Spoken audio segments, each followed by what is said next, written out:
When your kidneys stop working, dangerous waste builds up inside your body. It is a condition called kidney failure, and for a long time, it was a death sentence. Doctors needed a way to clean the blood from the outside. They imagined a machine that could do the job of the kidneys.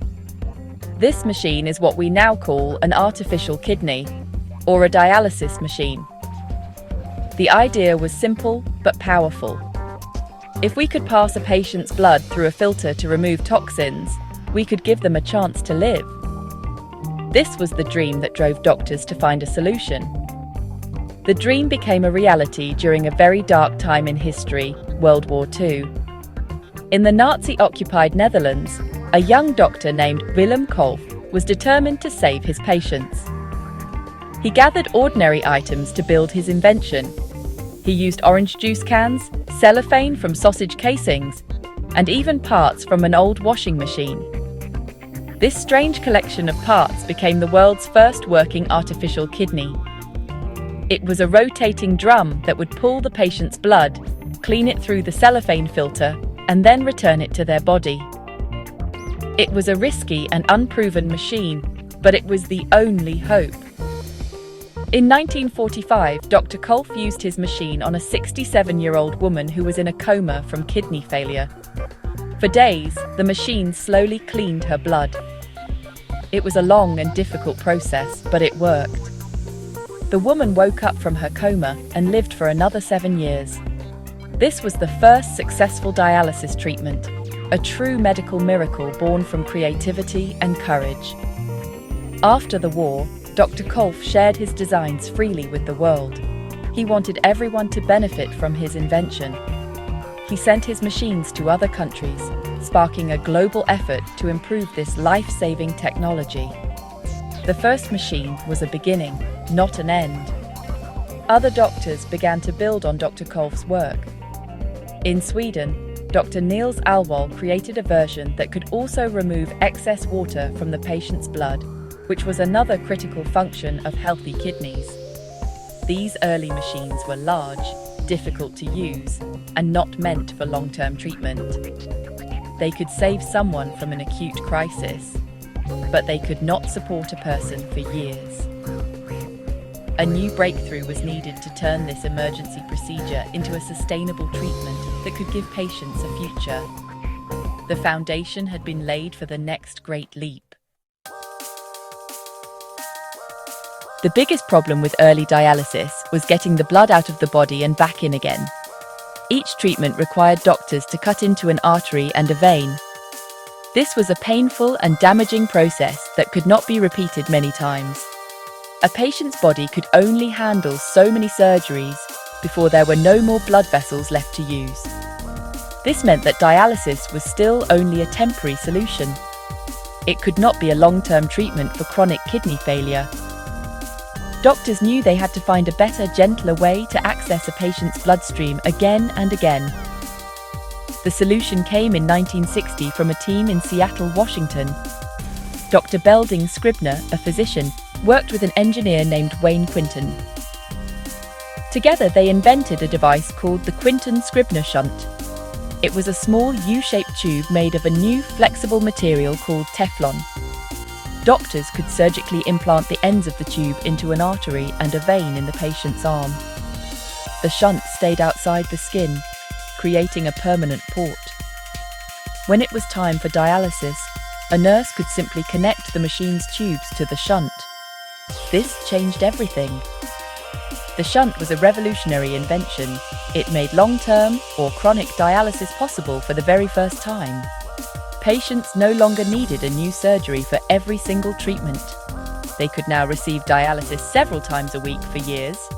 In 1962, Dr. Scribner opened the world's first outpatient dialysis center.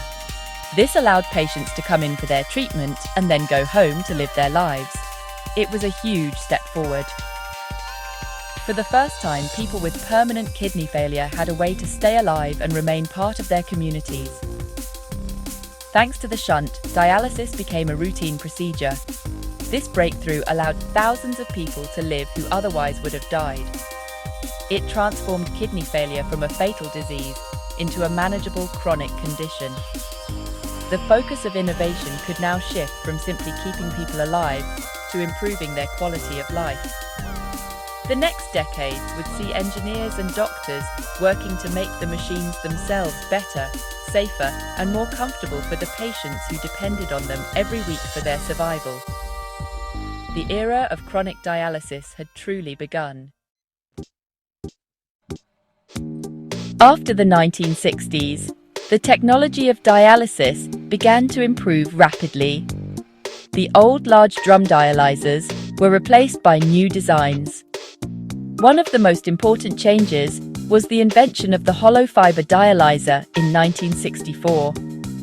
Instead of a flat sheet of cellophane, this new filter used thousands of tiny straw-like fibers. Blood flowed through the fibers while the cleaning fluid, called dialysate, flowed around them. This design was much more efficient at cleaning the blood and could be made much smaller. It became the standard for dialysis machines all over the world. Over the next few decades, the machines continued to evolve.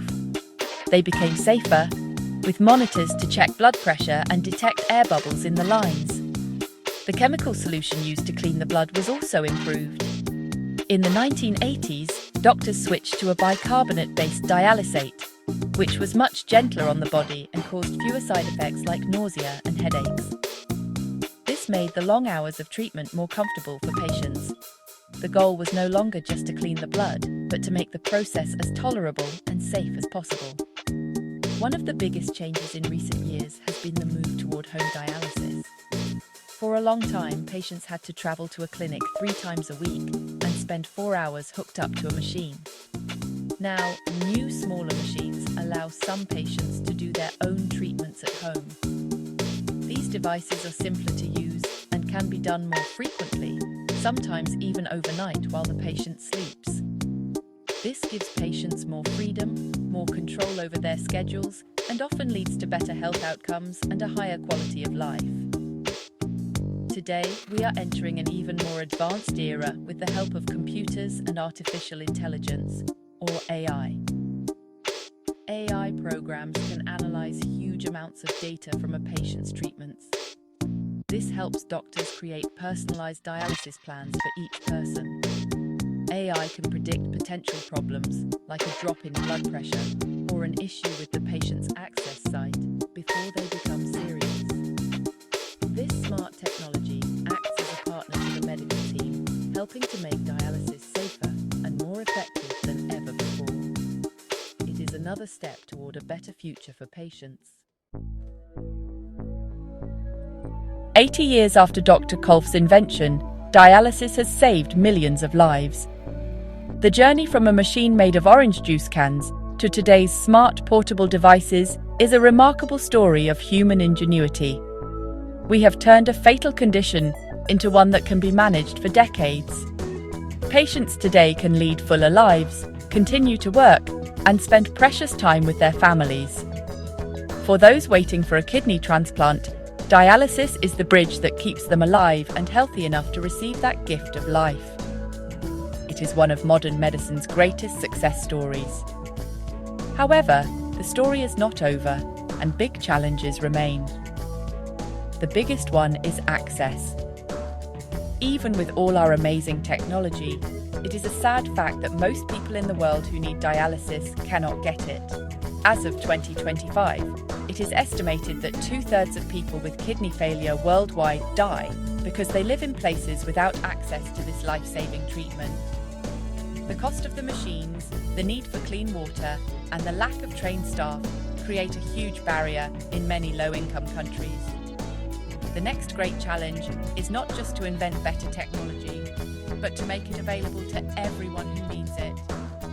Looking ahead, the future of kidney care is bright with promise. Scientists are working on even smaller, wearable artificial kidneys that would allow patients to be on dialysis 24 hours a day, just like a real kidney. This would provide a much gentler and more effective treatment. Others are researching ways to use stem cells to grow new kidney tissue or even whole new kidneys, which could one day make dialysis unnecessary. ideas may seem like science fiction now, but so did the first artificial kidney 80 years ago. Innovation continues to push the boundaries of what is possible. Ultimately, the story of dialysis is a story of hope. It is a testament to the idea that even the most difficult medical problems can be solved with persistence and compassion.